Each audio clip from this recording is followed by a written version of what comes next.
Did the Indiana Fever really get beaten in Game 5? Or did the refs decide the outcome before the final buzzer? Think about it. Aaliyah Boston was tossed out of the game on what looked like nothing more than a clean rebound. Kelsey Mitchell battled through contact all night, took so much punishment she cramped up and ended up in the hospital. Odyssey Sims got knocked around and still poured in 27 points. And yet, every whistle seemed to favor Las Vegas. If you honestly believe that was a fair game, then you weren't paying attention. This wasn't just a defeat, it was a fight against injuries, chaos, and officiating blunders. The Fever didn't lose this series. It was ripped away from them, and after that crushing, controversial finish, Lexie Hull had something to say. Her words cut straight to the heart of what everyone's been thinking. So now the question is, do you believe the refs robbed Indiana? Drop your thoughts down in the comments. I feel like this game, between the adversity but also the resilience, was just like a microcosm of this whole season. And did that, in a way, like, you're like, oh, we've been here before. Yeah, I mean, that's what Steph said in the huddle. Like, we're built for this moment. When Kelsey went down, and then we're challenging the call on AB. We've been here before, so it's just so unlucky, so crazy that had to happen tonight. What if Indiana's toughest battle in this series wasn't against the reigning champs, but against the officials holding the whistle? That's exactly how it started to feel. From Game 1 onward, there was a pattern fans couldn't unsee. Every time the Fever built momentum, the rhythm of the game suddenly broke, and the ball found its way back to Vegas. The tone was set early. Aaliyah Boston kept getting hit with questionable fouls, the kind of contact an NFL quarterback wouldn't even flinch at. Meanwhile, Kelsey Mitchell and Lexie Hull were hounded by defenders draped all over them, yet the whistle never came. By the time Game 3 rolled around, frustration had boiled over. This wasn't just a few missed calls. The free throw disparity had become impossible to ignore. The Aces lived at the line, while Indiana had to grind out points through physical play that drew nothing from the refs. And that imbalance didn't just mean easy points, it completely shifted the energy of the series. How can you build defensive momentum when every stop gets erased by a foul? On the flip side, the Fever were taking hits at the rim that would send most players to the stripe, but they were forced to play through it. Even head coach Stephanie White admitted the inconsistency made game planning a nightmare. How do you design plays when a screen is called illegal one possession and completely ignored the next? Ball goes up. Aaliyah Boston. I don't think that's a foul. To Indiana, and a late loose ball foul is called against. Are you joking me? Fans saw it. Analysts started saying it out loud. What people once whispered about turned into open accusations. Bias, favoritism, even claims that Aces stars were getting special treatment. And the deeper the numbers went, free throw counts piling up, obvious fouls being ignored, the harder it was to dismiss. This didn't feel random. It felt like a pattern, one that tilted the balance of competition every single night. By the end of Game 4, calling it coincidence wasn't an option anymore. Indiana wasn't just up against the defending champs. They were up against the officiating itself, a whistle that kept knocking them backward. And if the first 4 games left fans angry, Game 5 blew the entire situation wide open. Shit was rigged. Like, the Indiana Fever fought so hard, but like, they literally had 8 injured players. They had 8 injured players, and Aaliyah Boston fouled out for phantom fouls. And they still got to overtime. Like, you can't deny that. Like, you can't, like, the Indiana, they did everything in their power to try to rig that game in regulation. And Indiana just didn't go away. Picture trying to save your season while it feels like the refs already wrote the script against you. That's exactly what Game 5 was for the Indiana Fever. At that point, it wasn't just about running plays or matchups anymore. It was about dodging invisible fouls and watching every surge of momentum get handed right back to Las Vegas. Still, even with Kelsey Mitchell being carried off the floor and Aaliyah Boston chained to the bench in foul trouble, Indiana refused to fold. They fought, they battled, and they nearly pulled off the unthinkable. forcing overtime when everything was stacked against them. But the truth is, you can't survive 5-on-8 forever. Early in the second half, Boston was whistled for one of the weakest moving screen calls you'll ever see. On the replay, she barely brushed the defender, yet the whistle came anyway, almost like the refs were eager to tack on another foul. Minutes later, Megan Gustafson went flying on what looked more like a flop than real contact. Then, sure enough, Boston was hit with another offensive foul. And do this. Just back her way down. Typically, players do not go down when she makes that contact here. Gustafson goes, gets the foul call. As if the earlier calls weren't enough, the real gut punch came in crunch time. With just 26 seconds left, Aaliyah Boston fought Jackie Young for a rebound, and the whistle blew, 6th foul. She was done. The Fever threw a challenge, pleading for someone to acknowledge what everyone watching could clearly see. Two players battling for position, nothing more. But the refs didn't budge. The foul stood. Jackie Young stepped to the line, hit the free throws, and suddenly Vegas had the edge. Indiana was forced to finish regulation without their all-star anchor in the paint. And it wasn't just Boston. Kelsey Mitchell, who'd been hammered all game with arms draped over her and hips knocking her off every drive, got no relief from the whistle. Her body told the story the officials ignored. Then came another moment that left fans furious. Jewel Lloyd shoved Lexie Hull so hard that many expected a flagrant review. Instead, silence. Nothing. This is some bull crap. They're gonna just shove Lexie Hull and then say that's a common foul. Like, this is not unnecessary force. Are you kidding me? If this how this game's gonna go, like, I'm sick just watching Lexie Hull get beat up.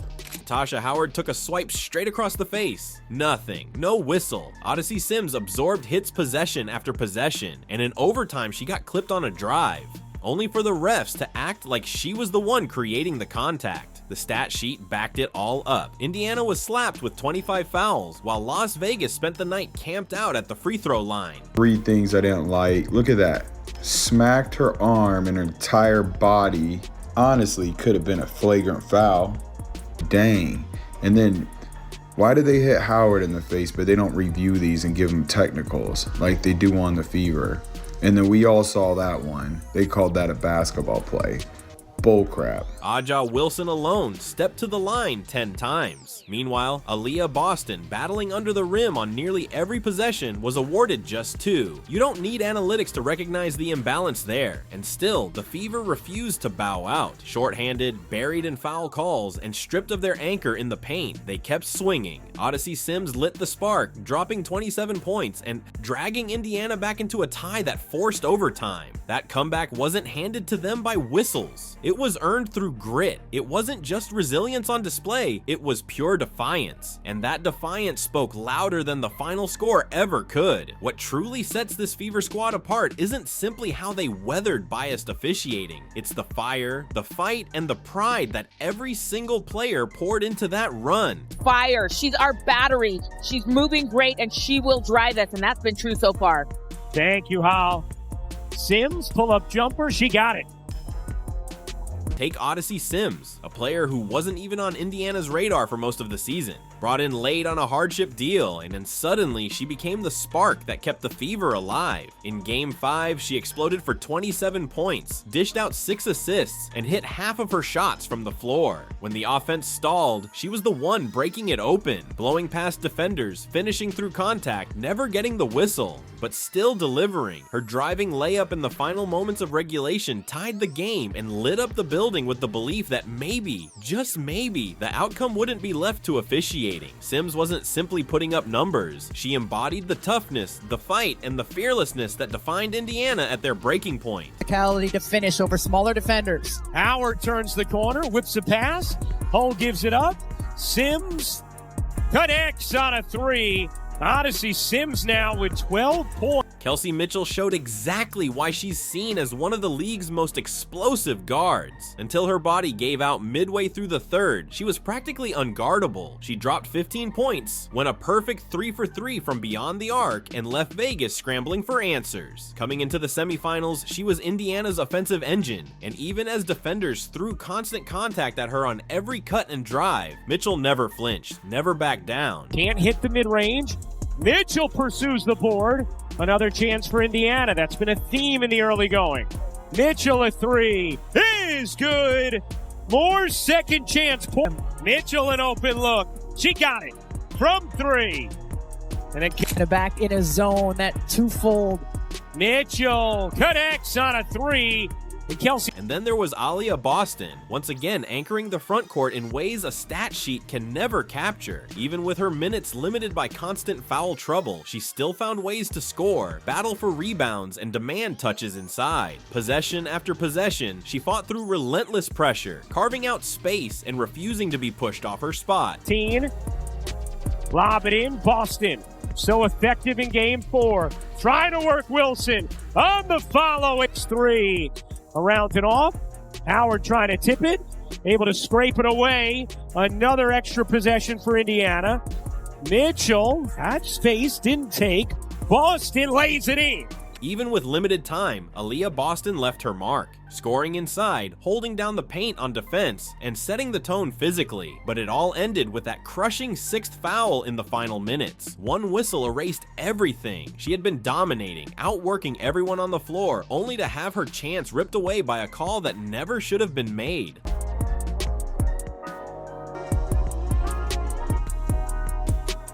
Here's Sims. Weaving, Hull dishing. Boston lays it in! Lexie Hull delivered the kind of effort that sticks in memory long after the final buzzer. Battling through a back injury that would have sidelined most players, she still put up 12 points, grabbed 7 boards, and handed out 3 assists. But her biggest impact came on defense. Everywhere at once, jumping passing lanes, diving for loose balls, and shutting down drives before they could even begin. Defense!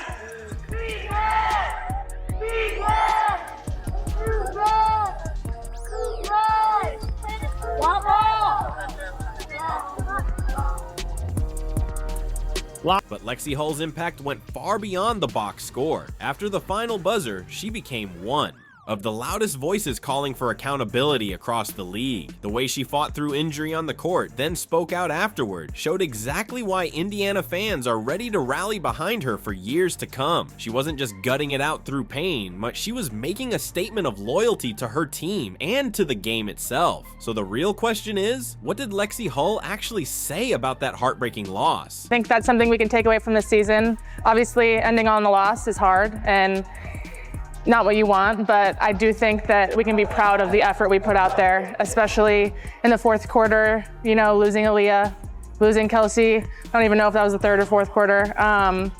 But 2 of our biggest stars go down and we continue to fight and send it to overtime. So I think that's, you know, we're proud of ourselves, we're proud of that fight, and it's just sad to see this group. Shea Petty quietly became one of Indiana's lifesavers. She dropped 13 points, knocking down 3 huge threes exactly when the Fever needed someone to answer after Mitchell went down. Her shooting stretched the floor, forcing Vegas to guard straight up and opening the lanes that allowed Odyssey Sims to attack. Those minutes proved critical. Without Petty's confidence to fire away, Indiana would have been buried under yet another whistle-fueled Vegas run. And 1 Las Vegas run. They have their largest lead of the quarter. Boston finds Turner. Turner didn't want to shoot it. Petty will, and knock it down. The stats have not been gaudy, but the decision-making has been excellent tonight from Greg. Yes. Petty, they need it. They've got it. This isn't the finish line, it's the beginning. Next year, Caitlin Clark will be back. Aaliyah Boston will only be tougher from what she's endured. And with Kelsey Mitchell, Lexie Hull, and Grace Berger embodying the grit and fight this team thrives on, the foundation is clear. Indiana is building a powerhouse. What Fever fans just witnessed wasn't only a playoff run cut short in the semifinals, it was the blueprint of a dynasty in the making. That's why the frustration over what was taken from them quickly shifts into belief in what's ahead. Because maybe the most important part of this story isn't how it ended, but what it set in motion. While the Aces march into another final celebration, the Fever leave with something far greater. Undeniable proof that they've arrived as a legitimate threat in this league. A 6th seed no one expected to last this long just dragged the defending champions to overtime in a Game 5. And they did it while facing adversity that would have broken most teams. You know, it's sad. I think, especially when you push a game to overtime and you fight for so long, your expectations are to win, obviously, and so to lose is sad, but I think arm in arm, all of us together, we can look at each other and be proud of each other. So it's a moment of love for sure. games. Think about what this team had to endure. The Fever lost 6 players to season-ending injuries. They had to lean on hardship contracts just to fill out the rotation. Their centerpiece, Caitlin Clark, was sidelined for most of the year, managing to play in only 13 games. And still, they never broke. They knocked off higher seeds. They survived win-or-go-home battles. They walked into Las Vegas to face a fully stacked Aces squad and fought until the very last possession. That's not the profile of a team searching for its identity. That's the mark of a team that just sent a warning shot to the rest of the league. This is a 0-0 game, 5 minutes. We do those situations in practice. I mean, it took everyone. I mean, O had an incredible night tonight. People just stepped up, and I think, you know, when we were starting that overtime, we all five, everyone on the bench, playing or not, we believed we were going to win that game. So I think that just goes to show you that we believe in each other and in ourselves, and yeah, and I'm just so proud of this group. The foundation Indiana has put together is downright dangerous. Next year, Caitlin Clark returns at full strength, and her ability to stretch defenses, create for teammates, and score from anywhere on the floor completely reshapes the Fever's attack. Aaliyah Boston has already proven she can dominate the paint with double-doubles, even while battling foul trouble and constant double teams. Kelsey Mitchell reminded everyone she can light up the scoreboard against top-tier defenses, and once she's fully healthy, she'll slide right back into that role. Lexie Hull's rise as both a defensive stopper and a locker room voice makes her impact just as important as anything that shows up on the stat sheet. Add in the grit and floor spacing that veterans like Sophie Cunningham bring off the bench, and you start to see the bigger picture. This isn't just a promising young squad anymore. This is the blueprint of a future powerhouse. How much did this continue to build that foundation for what the Fever can be next year, the year after, etc.? Yeah, I mean, hopefully we have a lot of the same players back. You know, it's pro sports is another weird one where every season is different, teams look different, but I think every new player we had this season came into the locker room and felt that connectedness and added to it. So we were really lucky that we had built such a great culture here, and that'll continue year after year. Caitlin Clark is expected to be back at full strength next season, and the wild part is, this Fever squad already proved they can battle at the highest level without her. That experience can't be bought. Now picture Clark stepping into a lineup that's been playoff tested, forged through adversity, and hungrier than ever. Yes, the postseason left Indiana with scars, but it also gave them confidence. This wasn't luck, it was a warning shot. The Fever's championship window isn't some distant future. It's cracking open right now, and that's the storyline the rest of the league should be worried about. Sure, Indiana was robbed of a finals berth, but what they built during this run matters even more. They showed grit, toughness, and the ability to push a dynasty to the edge, even shorthanded. That identity, fearless, resilient, relentless, is exactly what fans can rally behind heading into 2026. But this is bigger than the team alone. It's on us too. Stay vocal. Don't let the bad officiating get swept under the rug. Share what really went down. Keep standing with this team because their fight deserves just as much support as their victories. The march into 2026 has already begun, and the louder Fever Nation gets, the stronger this journey becomes. They're coming back tougher, sharper, and hungrier. So let's hear it from you. What do you think about how the refs handled this series? Drop your thoughts in the comments. And as always, like, subscribe, and hit the notification bell so you don't miss what's next. Click on the video right here and we'll catch you in the next one.